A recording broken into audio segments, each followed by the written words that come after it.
Alam niyo ba na may isang lugar sa mundo na walang oras? Oo, tama kayo nang narinig. Ang lugar na ito ay tinatawag na Somaroy. Nasa northern part ng Norway. Isang hidden paradise na may sobrang gandang tanawin at crystal clear na tubig. Tuwing tag-init, hindi lumulubog ang araw dito at tumatagal ito ng 69 na araw. Para bang walang katapusang liwanag. Pero pagdating ng winter, mula Nobyembre hanggang Enero, ang buong isla ay nababalot ng dilim.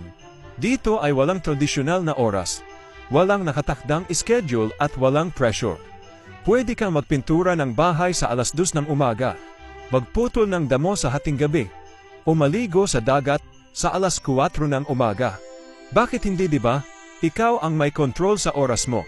At kapag lumabas ka ng bahay, agad mong makikita ang aurora borealis na parang sumasayaw sa langit. Kaya naman, tinatawag ang pulo na ito na isa sa mga lugar na may pinakamagandang northern lights sa buong mundo. Sa lugar na ito ay walang orasan, walang mahigpit na routine, walang nagsasabi kung kailan ka kakain, matutulog o gagalaw. Isang buhay na walang deadline at ikaw ang masusunod. Kaya, kung ikaw ang tatanungin, gusto mo bang tumira sa isang lugar na walang oras?